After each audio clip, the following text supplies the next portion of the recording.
하나님께서 우리에게 주신 말씀은 갈라디아서 2장 6절에서 9절입니다. 갈라디아서 2장 6절에서 9절입니다. 제가 보는 성경 신약 302쪽입니다.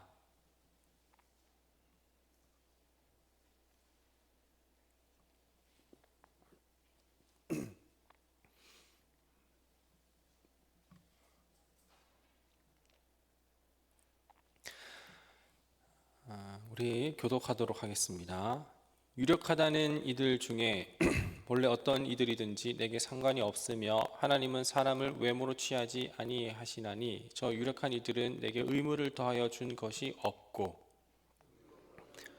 무할례자에게 복음을 전함을 맡은 것이 베드로가 할례자에게 맡은 것 같은 것을 보았고 베드로에게 역사하사 그를 할례자의 사도로 삼으신 이가 또한 내게 역사하사 나를 이방인의 사도로 삼으셨느니라. 또 기둥같이 여기는 야고보와 게바와 요한도 내게 주신 은혜를 알므로 나와 바나바에게 친교의 악수를 하였으니 우리는 이방인에게로 그들은 할례자에게로 가게 하려 함이라. 아멘. 바울은 이제 갈라디아서를 시작하며 1장에서는 자기가 사도가 된 어떤 스토리에 대해서 이렇게 이야기를 해 주었습니다. 그 스토리를 이야기하며 자기가 어떻게 복음을 만나게 됐고 복음을 만난 이후에 본인이 어떻게 그렇게 사역을 했었는지에 대해서 1장에서 이렇게 이야기를 했었죠. 그리고 나서 2장으로 넘어오게 될 때 바울은 2장을 시작하며 14년의 시간이 흘렀음을 이야기해 주고 있습니다. 2장에서 시작할 때 14년 후에 예루살렘에서 있었던 또 다른 이야기를 우리에게 들려주게 되는데요. 2장 1절을 보면 14년 후에 바울은 바나바와 함께 디도를 데리고서 예루살렘 회의에 참석하고 있다라는 이야기를 우리에게 들려주고 있습니다. 그리고 나서 그 2장 3절을 보면 2장 3절에는 디도에 대한 어떤 설명을 조금 더 덧붙이고 있는데요. 디도는 함께 했었던 디도는 어떤 사람이냐면 두 가지 설명이 있는데 하나는 헬라인이었다라는 것이고 또 하나는 디도는 할례를 받지 않았다라는 내용을 우리가 보게 됩니다. 바울과 바나바는 유대인이었고 함께 동역했었던 디도도 있었는데 디도는 이방인이었다. 그리고 그는 그에게 억지로 할례를 받게 하지는 않았다라는 것이 오늘 우리가 이제 읽은 본문의 앞의 내용입니다. 여러분들 다 알다시피 할례의 문제에 대해서 이제 갈라디아서는 앞으로 할례에 대한 문제를 통하여서 그 율법과 행위 그리고 믿음과 구원에 대한 이야기를 대조해서 풀어가게 되는데요. 이 할례는 우리가 다 알다시피 남성의 포피를 잘라내는 아브라함 때부터 시작된 하나님의 언약이었죠. 그리고 이것이 이제 유대 사회 가운데에서는 오래된 관습과 전통으로 자리 잡게 되었는데, 당시에 이제 유대인들은 이 구원의 문제에 대해서 생각을 할 때, 그들은 이 할례를 받는 자들이 받아야만 구원의 반열에 설 수 있다라고 그렇게 생각을 했었습니다. 그러니까 아브라함의 자손인 자신들은 그 어떤 혈통을 굉장히 중요시했고, 그래서 그들은 족보를 중요시했었던 것이고, 구원 역시 아브라함의 자손이며 이 할례를 한 그 모든 이들에게 허락되어 것인데, 그것이 설령 이방인이라 하더라도 이방인도 구원을 받기 위하여서는 할례를 받아야 된다라는 그런 논지로 그때 당시에 유대인들이 이야기를 했던 것입니다. 그 어떤 그 이야기들이 이제 14년 이후에 예루살렘 회의 가운데에서 이 할례 문제에 대해 이야기가 나왔었던 것 같아요. 바울은 그 이야기를 이제 또 하고 있는 것이죠. 그런 상황 가운데에서 디도는 할례를 받지 않고 바울과 바나바와 함께 동행하며 또한 동력하고 사역을 감당했었다라는 것을 이제 그때 이제 회의에서 디도의 모범 사례를 보여주며 구원이 할례와 관여가 되지 않는다라는 것을 설명을 해주고 있는 것이죠. 그래서 할례를 억지로 받지 않게 했다라는 것은 바울이 디도에게 할례는 너 받지 않아도 된다라고 이렇게 이야기한 것은 너는 구원을 받지 않아도 된다라는 것을 뜻하는 것이 아니라 구원받음에 있어서 할례와는 상관이 없기 때문에 이 할례에 대하여서는 자유해도 괜찮다라는 것을 이야기하는 의미로서 억지로 받지 않게 했다라는 것이죠. 이제 이게 2장 1절부터 우리가 읽은 본문 앞부분의 내용이고, 그리고 우리가 읽은 본문은 이러한 맥락을 따라서 요지는 무엇이냐 하면 할례를 받든 받지 않든 그것과 그 복음을 전하는 것, 그 구원을 받는 것과는 상관없이 할례를 받는 자와 받지 않은 자에 대한 각자 그 대상에 대한 상황화로서 복음을 전할 수 있다라는 것입니다. 이것이 무슨 말이냐면 7절과 8절을 또 9절과 또 똑같이 이렇게 이야기를 하고 있는 그런 뉘앙스이긴 한데요. 7절과 8절을 제가 한번 읽어 드릴 텐데, 그들은 내가 무할례자에게 복음을 전함을 맡은 것이 베드로가 할례자에게 맡음과 같은 것을 보았고, 그러니까 7절에서 말하는 것은 내가라고 했을 때 이 바울이죠. 바울은 무할례자에게, 그러니까 이 무할례자는 할례를 받지 않은, 그러니까 유대인이 아닌 이방인이겠죠.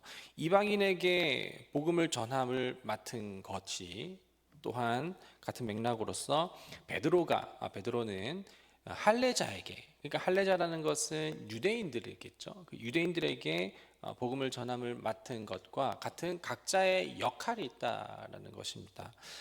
그래서 8절에 베드로에게 역사하사 그를 할례의 사도로 삼으신 이가, 그러니까 할례의 사도로 삼으신 이라고 하는 것은 하나님이시겠죠. 그 베드로에게 유대인들을 향하여서 그 사도의 직분을 삼으신 이가 또한 내게 역사하사 이방인들 헬라인들에게 그 사명을 감당케 하셨다라는 것을 이야기하고 있는 것이죠. 그러면서 이 할례와 무할례가 이 구원에 대해서 중요한 것은 아니지만, 그리고 관계가 있는 것은 아니지만, 그러나 베드로에게 맡겨진 것은 할례자, 그러니까 유대인들에게 그 복음의 전함의 사명, 그리고 바울에게는 무할례자, 그러니까 이방인들에게 전하는 사명이 각각 부여됐다라는 것입니다. 그리고 거기에는 할례를 받느냐 안 받느냐는 구원의 문제에는 전혀 상관이 없다. 다만 이런 사람이냐 저런 사람이냐 했을 때 그 사람에게 대하는 방식이 그 사람에게 있어서 그냥 다를 뿐이다라는 것을 이야기하는 것이죠. 우리 모두에게는 하나님께서 우리 자신들에게 주신 각자의 어떤 고유의 삶이 있고, 또한 각자의 어떤 환경과 형편이 있습니다. 그러니까 이 복음을 전함에 있어서 우리가 모든 어떤 상황을 전부 다 통일해야 한다라는 것은 아니라는 것이죠. 극단적인 선교 단체에서는 자기의 가정을 전부 다 내려놓고, 그리고 자기의 직장을 다 내려놓고 미전도 종족으로 다 나아가서 선교함이 우리에게 궁극적으로 주어준 하나님의 사명이다 라고 그렇게 이야기를 하지만, 그것만이 선교고 그것만이 전도는 아니라는 것이죠. 어떻게 우리에게 맡겨진 그 달란트와 그 상황을 전부 다 내려놓고 다 일률 천편적 전부 다 통일해서 그래서 우리가 어떤 사명을 감당하겠냐라는 것입니다. 어, 각자의 직업을 통하여서 그리고 각자의 삶의 형편을 통하여서 복을 맡은 자로서 각 자리에 우리는 보내심을 받고 거기에 따라서 우리는 그곳에서 우리가 할 수 있는 복음의 전파의 사명을 감당할 수 있다라는 것이죠. 저는 여기서 이렇게 하지만 제가 가지 못하는 그 각 영역들이 있는데 그 부분들은 여기 앞에 계신 성도님들께서 할 수 있는 것이고 그리고 성도님들께서 하지 못하시는 그 영역 가운데에서는 또한 제가 할 수 있는 그 영역이 맡겨진 곳이 있겠죠. 그래서 우리는 복음 전함에 있어서 다 목회자가 되라는 것, 다 사역자가 되라는 것, 다 어떤 선교사가 되라는 것이 아니라 우리는 그 자리에서 성직자, 그 자리에서 전도자, 그 자리에서 선교사가 될 수 있다는 것입니다. 그래야 해서 구절을 보면 또 기둥같이 여기는 야고보와 게바와 요한도 내게 주신 은혜를 알므로 나와 바나바에게 친교의 악수를 하였으니 우리는 이방인에게로 그리고 그들은 할례자에게로 가게 하려 함이라. 그러니까 각자의 역할은 다르다 할지라도 서로 친교의 악수를 함으로써 복음 안에서 연합의 사명과 사역을 감당하게 되면서 동시에 그들은 친교의 악수를 하지만 각자의 고유의 역할과 있는 형편과 자리에서 복음의 사명을 잘 감당할 수 있다라는 것입니다. 그렇기에 여기 앉아 계신 우리 모두께서 각자의 자리에 있는 그곳이 어떤 것이 경하며 어떤 것이 중하겠고 어떤 것이 낮으며 어떤 것이 높겠습니까?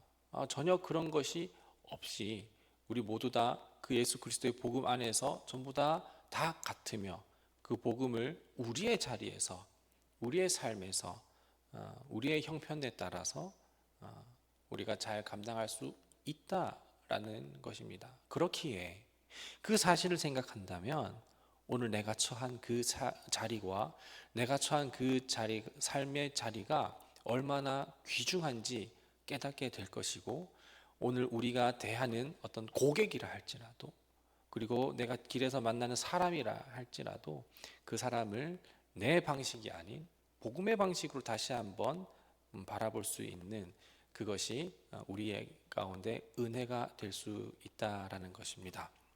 오늘 그것을 기억하며 반복된 일상이지만 그리고 여전히 내 직장에서 비종교적인 삶을 살아가겠지만 우리는 거기서도 종교적인 삶을 살아가는 것이 아니라 복음적인 삶을 살아가 거기서 하나님의 영광을 드러내고 나타낼 수 있다는 것을 믿으시며 오늘도 그 은혜 가운데 맡겨진 사명을 잘 감당할 수 있는 우리 모두가 되기를 소망합니다. 기도하겠습니다.